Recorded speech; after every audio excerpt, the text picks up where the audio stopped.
Sobat keren pernah nggak dapat pesan-pesan nih seperti yang muncul di mana nih, atas bawah nggak tahu yang muncul, pokoknya yang muncul ini ya. Nah, pesan-pesan yang seperti ini nih. Nah, Ya, ada beberapa nih.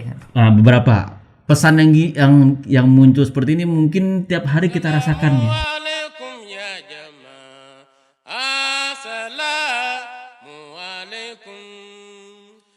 Assalamualaikum warahmatullahi wabarakatuh, Sobat Islamku Keren dimanapun berada. Ketemu lagi dengan kami, saya Syihab Ahmad.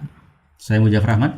Saya Lutfi Julian Putra. Pada podcast Islamku Keren, Islamku Damai, Islamku Indah, Islamku Keren. Nah, semoga teman-teman semua di rumah selalu dalam keadaan sehat walafiat. Amin. Dan jangan lupa tetap selalu keren ya. Pasti seperti kita ini Islamku Keren. Amin.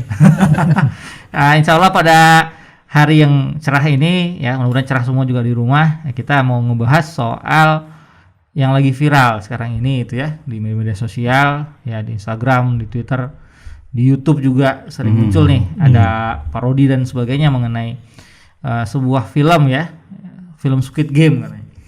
Nah, soal apa sih sebenarnya nih Squid Game ini? Ya, kalau kita baca di sinopsisnya itu ceritanya yang mengenai beberapa orang yang mereka terlilit utang ya, yang terlilit utang sampai begitu besar, dan kesulitan untuk membayar ya, ke rentenir gitu, sampai dikejar-kejar, sehingga ya ditawarkan kesempatan istilahnya untuk bisa menebus utangnya itu, tapi ya sebuah permainan yang mengadu nyawa gitu. Jadi yang menang hutangnya terbebas, tapi yang kalah ya wassalam. Tapi mungkin ini fiksi ya Pak ya? Iya, itu fiksi. Kisah nyata fiksi, ya. Cuma memang ceritanya mungkin ya relate gitu. Ya, dan memang merefleksikan kehidupan masa kini ya. Karena baru-baru ini juga, atau mungkin sudah berapa lama kita ada saja disajikan berita adanya dampak buruk dari pinjaman online ini sendiri gitu ya, ada yang bunuh diri dan sebagainya. Itu sangat memprihatinkan lah gitu ya. Betul. Jadi paling tidak film ini walaupun fiksi tetapi relate dengan kehidupan masa kini gitu ya. Itu yang kita ambil. Jadi mungkin bukan kita mau komentari review lebih jauh karena emang fiksi ya. Tapi kita bukan channel yang begitu ya, yang review film ya. Ya, kita lebih ke bahas ya intinya lah dari cerita tadi yang tadi kita sudah sampaikan, masalah utangnya itu. Jadi tema pada hari ini mengenai ya utang dan pinjaman online ya, secara khusus gitu. Ya, gimana sih pandangan Islamnya gitu. Tambah solusinya bagaimana untuk menghindari dari pinjaman online. Nah, mungkin seperti yang tadi rekan-rekan saya bilang nih, sobat keren di rumah, sobat keren pernah nggak dapat pesan-pesan nih seperti yang muncul di mana nih, atas bawah nggak tahu yang muncul, pokoknya yang muncul ini ya. Nah, pesan-pesan yang seperti ini nih. Nah, ya ada beberapa nih. Beberapa pesan yang muncul seperti ini mungkin tiap hari kita rasakan ya. Ya, hampir tiap hari masuk lewat pesan singkat, lewat SMS WhatsApp, ya. Ada aja itu SMS. Ada. Yang isinya tawaran yang sangat menggiurkan. Betul. Ya. Gimana nggak menggiurkan? Cepat, cair, mudah gitu ya. Buat beberapa orang mungkin ya yang dalam situasi tersudutkan gitu ya, itu suatu kayak angin segar gitu ya. Betul. Apalagi lemah gitu ya, keimanannya atau gimana sehingga sudahlah daripada susah-susah, lebih baik ini mudah di awal kelihatannya, tetapi dia tidak memperhitungkan kesulitan di akhirnya gitu ya, atau ketika menjalaninya. Padahal sebetulnya kalau dilihat secara keseluruhan justru itu mengancam orang atau menjerumuskan orang yang terlibat sebetulnya. Ya, ini kan kayak jebakan Batman ya. Nah, ya, jebakan Batman artinya orang-orang yang ya dalam kondisi yang tadi sulit, apalagi dalam situasi pandemi sekarang kan banyak yang di PHK, ada yang usahanya drop gitu kan. Jadi ini kayak ya kayak angin surga aja gitu ditunjukkan kepada mereka. Dan seolah-olah seperti angin surga yang membuat mereka bisa lepas dari lilitan kesulitan kehidupan itu ya. Betul. Memang secara psikologis juga kalau kita dapat pesan ya, kan pesan itu bukan cuma satu kali, tapi hampir tiap hari selalu ada pesan itu. Ya, dari tempat yang sama atau dari beberapa beberapa nomor dan sebagainya. Iya. Itu sebenarnya strategi mereka supaya tadi orang yang sudah putus asa dia akan melihat ini sebagai celah jalan. Boleh jadi ya pada saat ini kita segar-segar saja, sehat, banyak uang. Betul. Siapa tahu bulan depan berubah kondisinya 180 derajat, Kemudian jatuh. itu ada pesan. Ingat dia. Oh, dulu ada SMS ini atau ada pesan. Coba ada bisikan-bisikan rayuan, mudah. Ya. Akhirnya itu juga. Nah, inilah yang ditekankan dalam Islam itu harus selalu hati-hati ya seperti itu ya. Betul. Ya mungkin nanti Ya. kita akan ke sana begitu ya. Paling tidak ya itu salah satu cara mereka tadi adalah terus memberi SMS. Boleh jadi hari ini masih sehat, masih oke lah ekonomi, tapi nanti ketika dia terpuruk secara psikis memang biasanya akan ada beberapa orang itu yang akhirnya masuk terjerumus ke dalam jebakan pinjaman online gitu. Pasti ada karena masing-masing karakter tuh berbeda, ada yang kuat, ada yang lemah gitu ya. Ada beberapa kasus yang terkenal lah yang mengenai masalah pinjaman online ini ya, yang menjelaskan bagaimana sistem mereka, kemudian juga bagaimana dampak yang diakibatkan oleh pinjaman online ini. Kalau saya baca, saya kumpulkan dari beberapa sumber di sini, ada beberapa cerita ya. Ini tidak akan saya bacakan ceritanya, hanya misalnya salah seorang guru nih di Kota Malang, dia kemudian terjerat pinjaman online, terpaksa berhutang untuk membiayai kuliah dia, biaya sekolah kuliah. Tetapi ketika dia terjerat dengan pinjaman online ini, utang pinjaman online ini, kemudian yang tadinya dia mengajar di sekolah, tiba-tiba akhirnya dia dipecat dari sekolahnya atau dikeluarkan dari sekolahnya mengajar. Itu dampaknya karena dia tidak bisa membayar hutang itu. Kemudian juga ada yang sampai bunuh diri. Jadi ada di satu daerah di Padang ya, ini cerita di Padang, ada orang yang terlilit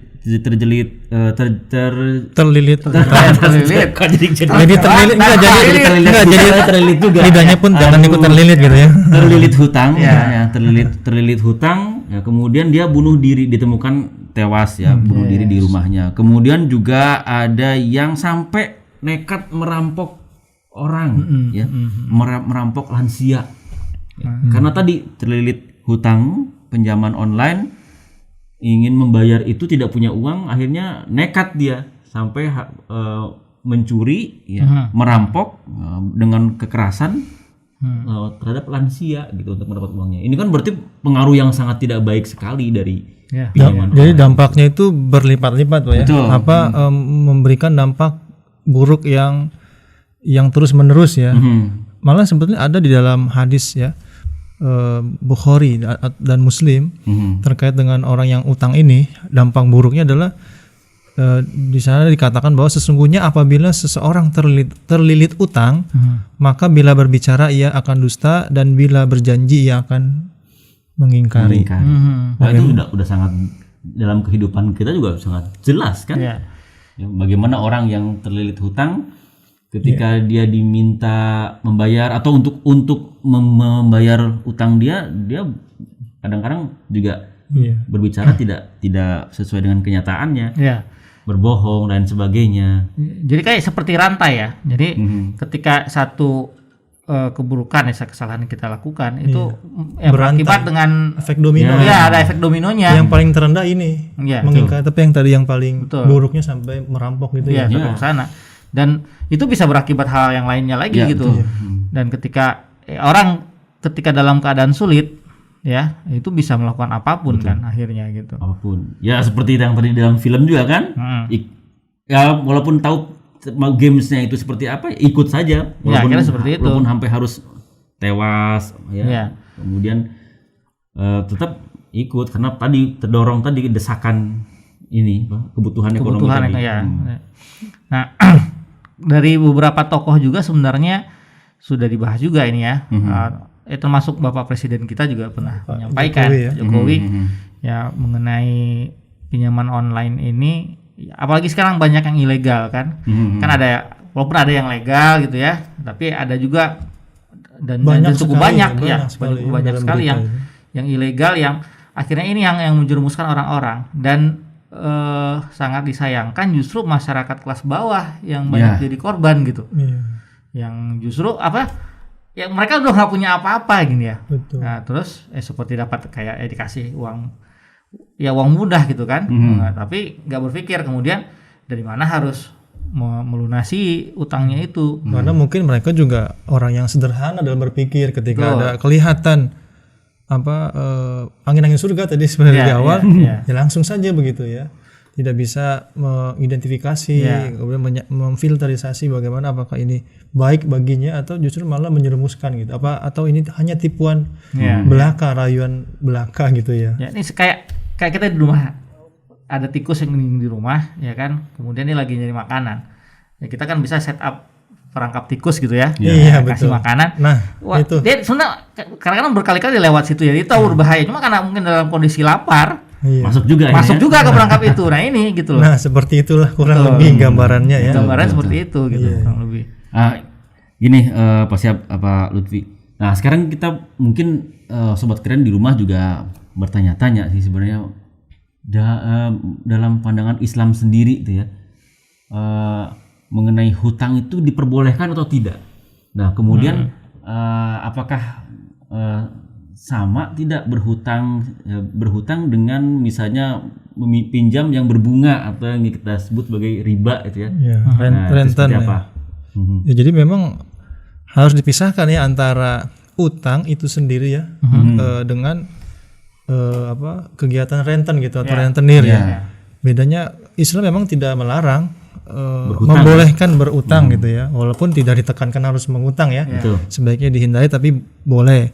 Dan yang tidak boleh adalah yang ada ribanya itu, yang pinjaman online yang biasa yang kita sedang bahas ini ya, karena mereka ada ribanya luar biasa itu, utang berlebihnya. Jadi utang itu boleh, tapi utang yang disertai dengan riba itulah yang dilarang. Yang dilarang gitu ya dalam Islam. Jadi utang boleh ya. Tapi bukan dianjurkan gitu ya. Silakan berutang ria gitu, enggak juga gitu. Berhutang dan memberi hutang itu diperbolehkan. Iya. Tapi ada syarat syarat-syarat dan ketentuan yang berlaku. Nah, mungkin rekan di rumah, sobat keren di rumah mungkin pengen tahu nih, seperti apa sih hutang yang dibolehkan itu? Nah, coba Lalu kita bahas nih. Ya kalau yang disebutkan lah, kita kan merujuk kepada hadis Rasulullah SAW ya kan. Ada dalam sebuah hadis oleh Rasulullah ini bahkan ada yang menanyakan mana yang lebih utama antara memberikan bersedekah dengan memberikan hutang gitu ya. Rasulullah mengatakan orang yang meminta terkadang mereka sudah punya si barang itu tapi bisa saja tetap meminta gitu. Tapi kalau orang yang berhutang ini ya biasanya adalah mereka yang memang dalam kebutuhan. Nah, jadi ketika kita memberikan hutang memberikan hutang pinjaman gitu kepada orang yang meminjam kepada kita dalam keadaan butuh, justru kita akan mendapatkan pahala. Artinya ada syarat kalau kita lihat di sini adalah ada kebutuhan yang benar-benar mendesak gitu. Si utang itu tadi. Dan yang memberikan pinjaman pun ada tujuan untuk menolong. Itu ajaran Islam indahnya ya. Itu ajaran Islam. Sangat indah sekali sebenarnya. Dalam tataran sosial menjadi semakin harmonis ya. Dan ada perintah juga untuk bagi yang memberikan hutang harus memberikan keringanan kan. Betul. Nah, kepada yang berhutang jika memang mereka masih dalam kesulitan belum bisa. Bahkan kalau tidak bisa membayar hutangnya juga bisa dimaafkan. Betul. Nah, itu yang paling tingginya lagi. Nah, itu udah dalam standar keimanan yang luar biasa. Nah, ada ayat Al-Qur'annya, Pak. Itu dalam Quran surah Al-Baqarah ya. A'udzubillahi minasyaitonirrajim.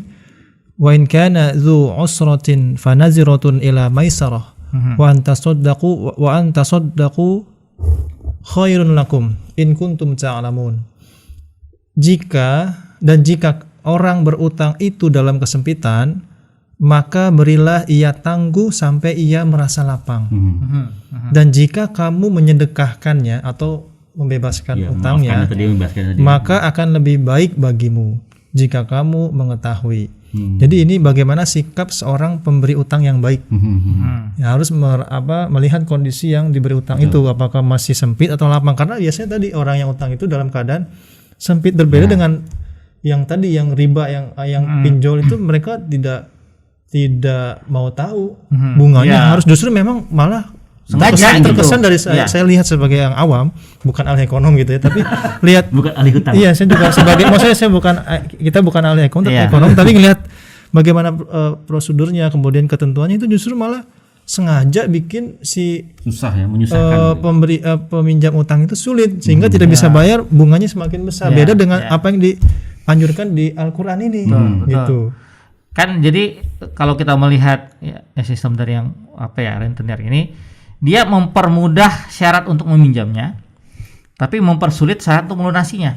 Nah, kurang lebih seperti itu. Ya kan? Betul. Ya. Iya, untuk minjam mudah sekali, nggak sulit syaratnya ini. Cuma untuk kita bisa melunasi itu Dipersulit ya. Dipersulit gitu, sengaja dibuat kondisi di mana kita bunganya bertambah. Nah, ini yang menurut saya dia dilarang gitu dalam Islam. Betul. Dan kalau kita melihat juga seperti kasus-kasus pinjaman online tuh, jadi banyak orang yang sampai membuka beberapa aplikasi. Jadi jadi dia misalkan berhutang akun atau aplikasi. Jadi ketika sudah punya hutang, kemudian susah untuk membayarnya, ditawarkan lagi untuk membayarkan dari akun yang lain lagi. Jadi akhirnya satu orang bisa mempunyai banyak sekali akun. Ya, akhirnya makin bertumpuk kan. Dan bunganya semuanya berkali-kali lipat. Akhirnya bunuh diri. Ya. Jadi kalau kata Bang Haji Roma Irama, gali lubang tutup lubang, tuh ada lagunya kan. Ya, kalau itu bukan gali lubang tutup lubang, gali gitu. Gali tutup lubangnya. Karena gitu. Gali enggak ditutup. Saking ininya ya luar biasa itunya, sulitnya. Iya, iya. Memang seperti itu. Nah, ini yang kemudian ya Islam sangat melarang hal ini gitu. Makanya jangan, kalau Islam kan begini, kalau mengajarkan suatu aturan kepada kita. Ya kayak masalah zina adalah bukan jangan kamu melakukan zina, tapi la taqrabuz zina. Jangan dekati. Ya artinya sama. Ini jangan coba-coba dulu gitu. Jangan dimulai. Karena itu ketika kita sudah mulai terperosok ke dalamnya dan seperti lumpur hisap, Pak. Semakin kita bergerak semakin terhisap gitu ke dalamnya. Kemudian mungkin juga ini kita harus refleksi diri juga. Maksudnya utang itu memang apakah keperluan mendesak dan mendasar atau tidak, karena kan kebutuhan itu kan ada tingkatannya. Ada yang primer ya, sekunder dan tersier. Nah kadang-kadang fenomena sosial itu beda gitu. Nah ini mungkin Pak, mungkin ini jadi kunci utama ya. Jadi yang pertama nih dalam permasalahan hutang atau pinjaman online khususnya atau renten ya. Yang pertama adalah tadi kita meminjam itu untuk apa? Kalau tadi dalam hadis itu kan ada ketika orang membutuhkan sesuai dengan kebutuhannya itu dibolehkan, tidak masalah. Nah, tapi kalau kita lihat pada masa sekarang ini justru ya orang itu meminjam, baik itu pinjaman ke renten atau secara pinjaman online, itu bukan karena mereka butuh sebenarnya. Karena ada semacam tuntutan gaya hidup. Nah, itu yang sangat berbahaya. Ya. Lifestyle. Jadi hanya untuk karena lifestyle kemudian cari cara untuk itu. Contohnya misalnya ada orang mulai muncul nih iklan-iklan di TV atau di media sosial tentang misalkan HP keluaran terbaru. Pingin nih gitu. Tapi tidak punya uangnya. Gimana caranya? Ya udah pinjam aja dulu, kan mudah nih gitu, nanti bisa dibayar. Nah, seperti itu. Ya, apalagi sekarang kita lihat di media sosial lah, fenomena orang memamerkan barang-barang mewah, kehidupan yang mewah itu kan luar biasa ya, dan itu menjadi makanan, dan yang nonton banyak banget itu sampai jutaan gitu, konten-konten yang seperti itu. Nah kan ini akhirnya menanamkan sikap dari seseorang. Jadi dia untuk pamer itu sekarang nggak harus ketemu orang lain loh. Kalau dulu kita mau pamer kan istilahnya kalau ketemu dengan teman-teman, kalau reunian misalnya baru beli pakaian. Sekarang enggak. Untuk kita posting di media sosial pun orang sudah mulai mikir nih, saya harus pakai pakaian apa. Iya, betul. Ya kan gitu. Saya harus bahkan kadang-kadang dia foto selfie harus tunjukin handphonenya apa. Iya. Ya, dan itu untuk memenuhi itu karena itu tadi karena nggak ada uang akhirnya lari ke pinjaman yang seperti ini gitu. Kan ini jadi suatu hal yang harusnya sangat bisa untuk dihindari, malah terjerumus gitu. Padahal sangat bisa karena itu bukannya kebutuhan yang primer gitu. Ya tanpa itu pun kita bisa hidup. Iya gitu. Tanpa handphone keluaran terbaru pun masih bisa telepon gitu. Betul. Atau misalkan anak muda yang pingin gaya-gayaan nih, apalagi anak muda yang tukang motor. Sunmori. Wah, Sunmori. Nah, pengen beli motor ini misalnya minta ke orang tuanya, misalnya pengen motor KLX, CBR atau dan sebagainya. Kemudian minta ke orang tuanya lagi nggak mampu. Nah, memang kebetulan banyak yang seperti ini terjadi di kalangan masyarakat bawah sebenarnya. Iya, betul. Ini yang disesakan. Ya, padahal kalau dulu sebelum zaman media sosial kita nggak terlalu pusing dengan masalah itu. Ya, kenapa? Karena ya kita juga bisa bergaul dengan teman-teman di sekitar lingkungan kita sesuai dengan kehidupan kita lah. Tapi kalau sekarang kan enggak. Kita melihat apalagi misalnya di sekolah dulu teman-teman mungkin biasa saja ya, tapi akhirnya dia sukses. Ya sukses kan karena memang usaha dia sendiri gitu. Nah, tapi karena kemudian kita lihat di media sosial, wah kehidupannya seperti ini, ya ada perasaan cemburu dan sebagainya. Ini yang justru merusak ini kita gitu. Ya, jadi memang fenomena medsos ini atau perkembangan teknologi ini memang membuat jiwa pamer itu semakin dimudahkan gitu, sehingga yang diuntungkan sebetulnya bisnis ya, orang-orang yang bisnis. Karena itu ya harus dihindari ya. Harus kita bisa membawa diri lah, memposisikan diri mana yang betul-betul kebutuhan dasar gitu ya, yang memang dibolehkan di dalam Islam untuk berutang, kemudian cara berutangnya pun bagaimana. Disebutkan di dalam Al-Qur'an tuh ada juga bagaimana tuntunan berutang piutang dalam Islam. Dalam Al-Qur'an Allah Subhanahu wa taala berfirman, A'udzubillahi minasyaitonirrajim. Ya ayyuhalladzina amanu idza tadayantum bidainin ila ajalin musamman faktubuh wal yaktub bainakum katibun bil 'adl wala ya'ba katibun an yaktuba kama 'allamahu Allah falyaktub wal yumlil ladzi 'alaihi al-haqq wal yattaqillaha rabbah wala yabkhas minhu syai'an. Artinya, wahai orang-orang beriman, apabila kamu berutang kepada sesamamu untuk masa tertentu, maka hendaklah menuliskannya. Dan hendaklah seorang juru tulis di antaramu menuliskan dengan jujur. Dan janganlah sang juru tulis itu enggan menuliskan karena Allah telah mengajarinya menulis.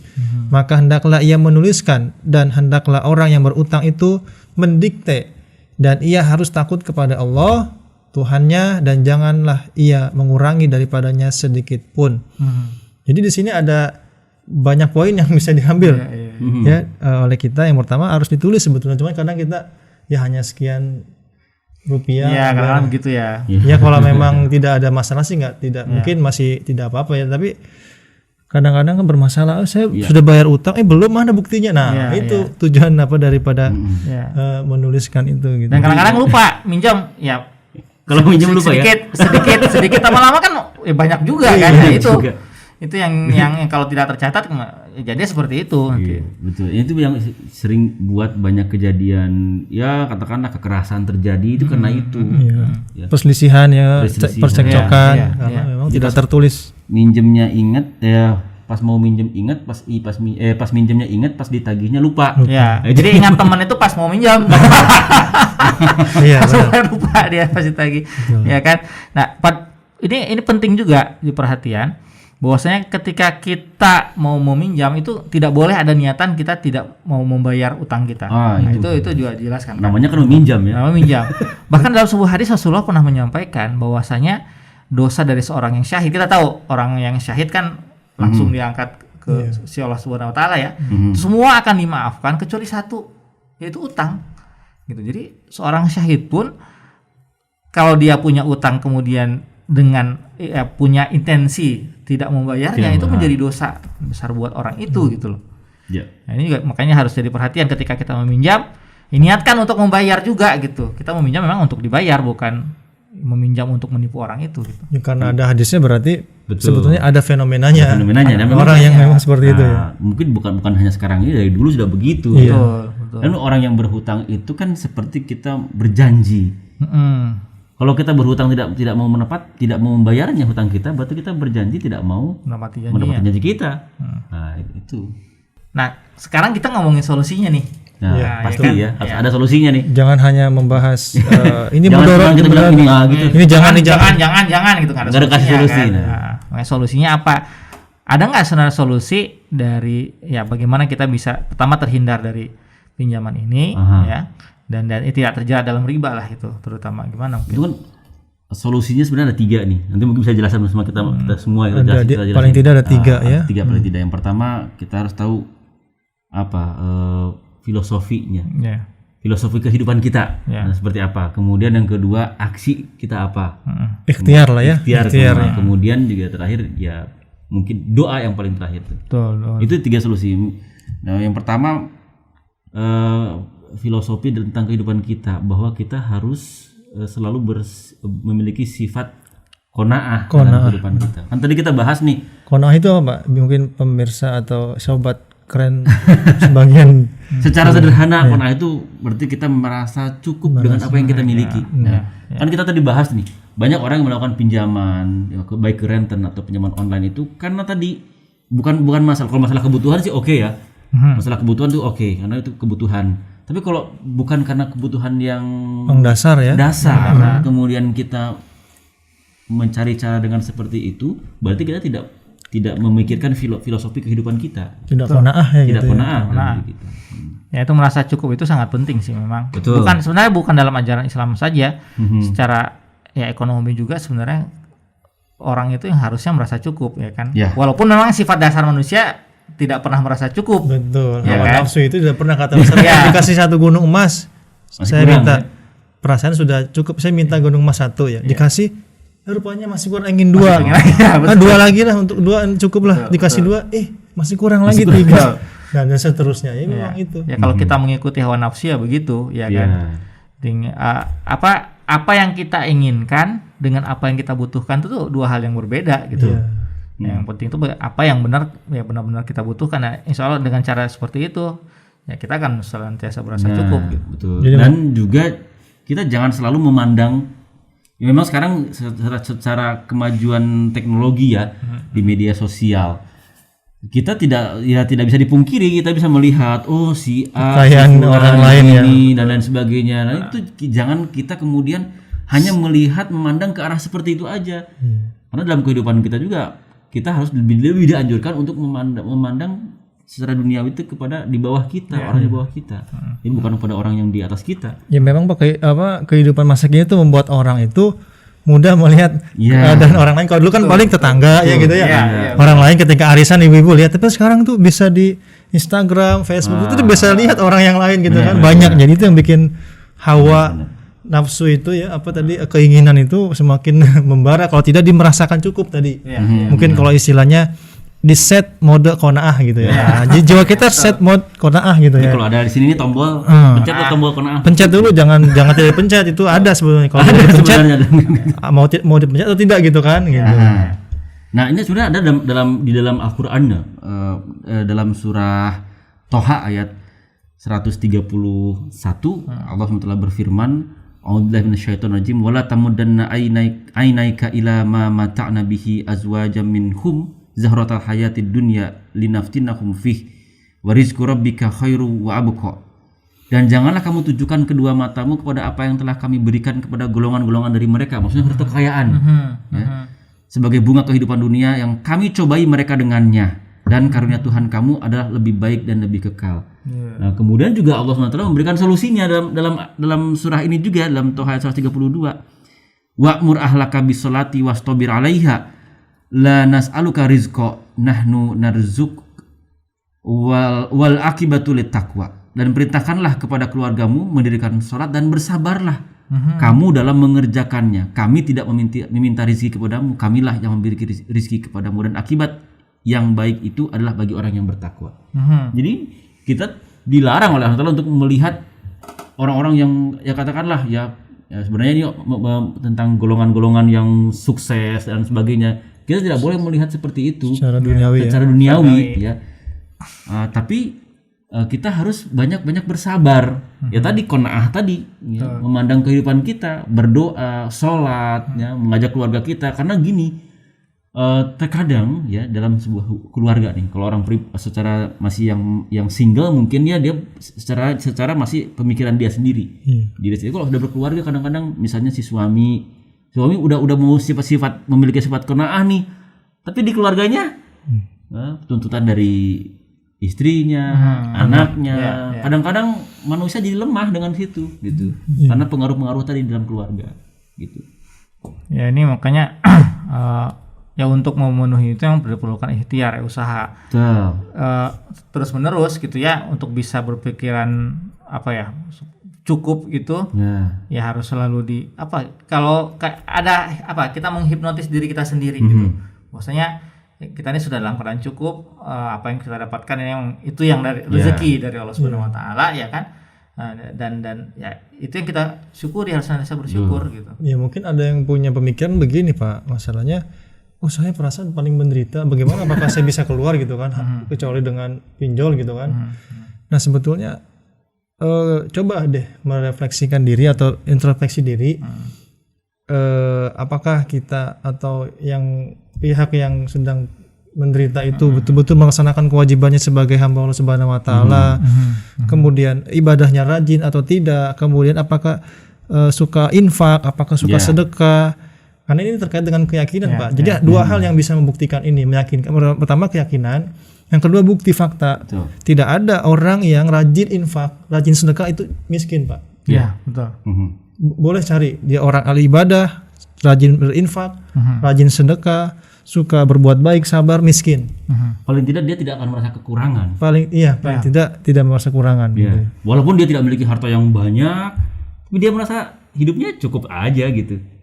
Ya, kalaupun ada, biasanya kalau infak rajin hartanya besar, cuman dia kehidupannya tetap sederhana. Ada itu yang dicontohkan oleh para sahabat, bagaimana mereka sahabat-sahabat yang kaya raya itu rupanya sehari-harinya makannya sederhana tapi uangnya banyak. Uangnya untuk apa sih? Untuk membantu. Nah seperti itu yang bagus kalau misalnya rekan-rekan bisa menerapkan, mengamalkan, itu luar biasa. Jadi jangan begini, udah kehidupannya mohon maaf susah, kemudian tapi jarang ibadah, kemudian jarang sedekah, dan dia tidak sederhana dalam kehidupannya, pengennya kelihatan mode yang sekarang aja gitu kan. Nah itu sebenarnya kalau kita bicara nikmat dari Allah Ta'ala, gimana sih nikmat Allah Ta'ala? Apakah kita dapat misalnya dengan pakaian yang berbagai macam variasi ya kan, apakah dengan rumah yang begitu besar, apakah misalnya dengan makanan yang begitu banyak? Kalau melihat sebenarnya yang nikmat itu, kita ada di meja makan nih, makanan begitu banyak. Yang jadi nikmat dari Allah Ta'ala apa? Apakah semua makanan itu? Bukan kan? Yang jadi nikmat itu sebenarnya apa yang kita makan. Apa yang ada di piring kita, yang kita suapkan ke mulut kita, masuk ke dalam tubuh kita, itu yang jadi nikmat. Kan nggak mungkin juga semua itu kita makan yang ada di piring itu kan. Gitu. Sama pakaian begitu banyak di lemari, yang kita pakai apakah semuanya dipakai? Kan tidak. Kita paling ngambil satu, yang itu yang kita kenakan. Nah itu nikmat yang diberikan oleh Allah Ta'ala. Dan sebenarnya dengan itu juga orang sebenarnya cukup gitu ya. Nah yang membuat itu jadi tidak nikmat adalah itu tadi, ketika kita tidak merasa itu sebuah hal yang mencukupi diri kita. Nah di sanalah orang-orang tidak menemukan kenikmatan ya Allah Ta'ala. Karena melihat yang di atas Pak. Kalau lihat ke bawah itu kita nikmat itu Pak. Betul. Ya kan? Bisa hidup dengan udara yang bebas gitu dan sebagainya. Karena banyak orang-orang yang kondisinya jauh lebih di bawah kita. Betul. Yang kedua nih, tadi solusinya yang pertama bahwa kita harus menyerap filosofi kehidupan kita, yaitu qanaah dalam menjalani kehidupan kita. Yang kedua, aksi kita nih. Aksinya seperti apa nih supaya tidak terjerat dengan pinjaman online nih? Iya. Tadi jangan didekati. Jangan dekati ya. Jangan ditayati, jangan coba-coba. Coba. Ya kalaupun benar terpaksa gitu istilahnya ya, cari yang legal. Betul. Gitu, yang jelas dan harus punya ukuran kitanya. Dengan meminjam itu, dengan ukuran diri kita sendiri, bisa nggak kita melunasi itu? Gitu. Atau ya cari pinjaman yang dengan orang-orang terdekat. Apalagi kalau dapat peminjam yang tadi seperti di Al-Quran katakan yang baik gitu ya. Ketika lagi dia keadaan sempit, akhirnya oke lah ini, bahkan kalau dia ini malah dibebaskan utangnya, itu kan luar biasa. Betul. Jadi ya ikhtiar kita seperti itu. Dan tadi coba bagaimana kita bisa mencukupi diri kita dengan apa yang kita punya, Ya. gitu. Bukan dengan apa yang belum kita miliki. Dan pun kalau terpaksa kita harus melakukan pinjaman, ya pinjaman sesuai apa yang kita butuhkan. Tuh kebutuhan dasar kita. Ya kita misalkan butuhnya cuman ini nih, ya kita pinjam itu aja, jangan kita butuh sekalian deh untuk ini. Nah itu yang bikin berat itu tuh. Yang sekaliannya Sekaliannya itu yang banyak. Gitu ya. Misalnya kita tidak punya uang nih untuk beberapa hari ke depan, Ya, misalnya untuk beras misalnya, misalnya beras untuk kehidupan makan kita sampai akhir bulan misalnya. Kita pinjam sesuai dengan itu aja, jangan sekalian deh untuk bisa beli TV, sekalian untuk beli HP. Wah itu yang bikin kita jadi terjerat gitu. Sana, gitu. Dan juga jangan kalau ada pesan-pesan masuk udah cuekin aja gitu ya. Karena biasanya kalau hal-hal yang begitu, yang mudah gitu itu tidak akan benar gitu. Ya mungkin ya yang sebagai yang terakhir mungkin ya Pak ya. Ini ayat yang bagus sekali untuk kita semua, baik dalam keadaan lapang maupun dalam keadaan sempit. Ini Allah Subhanahu wa taala berfirman, "A'udzubillahi minasyaitonirrajim, wa may yattaqillaha yaj'al lahu makhrajan." Ya barang siapa bertakwa kepada Allah Subhanahu wa taala, maka dia Tuhanlah yang akan menjadikan jalan keluar untuknya. Kemudian di ayat berikutnya lebih diyakinkan lagi, wa yarzuqhu min haitsu la yahtasib. Ya, dan dia akan memberikan rezeki kepadanya dari arah yang tidak pernah diduga-duga. Itu banyak pengalamannya, banyak kesaksian. Kemudian wa may yatawakkal 'ala Allah fa huwa hasbuh. Barang siapa bertawakal kepada Allah, maka Tuhan atau dia memadai baginya. Innallaha balighu amrihi qad ja'alallahu likulli syai'in qadran. Sesungguhnya Allah menyempurnakan urusannya, sesungguhnya Allah telah menetapkan ketentuan bagi segala sesuatu. Jadi emang ya itu tadi bagaimana kita mempercayai bahwa Allah Ta'ala nggak akan meninggalkan kita gitu. Betul. Ya kan kalau kita yakin Allah Ta'ala maha kaya, maha besar, yang memiliki segalanya, ya kita serahkan kepada Allah Ta'ala gitu. Dan itu dari doa yang paling penting Pak. Ya. Di akhir itu adalah Bertakwa ya bertakwa kepada Allah Ta'ala, berdoa sebanyak-banyaknya kepada Allah Ta'ala, minta dijauhi kita dari kesulitan itu ya kepada Allah gitu, bukan kepada yang lain.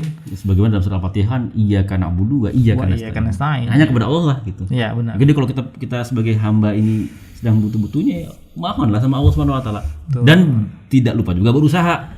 Jadi bukan cuma mohon tapi nggak usaha nih. Misalnya, pingin terbebas dari kesulitan ekonomi kehidupan, tapi nggak mau usaha, tidur aja kerjanya. Gimana mau dapat usahanya? Betul. Ya, kita minta kebaikan juga kan. Betul. Apa yang ada di dunia ini ya, Rabbana atina fid dunya hasanah gitu kan.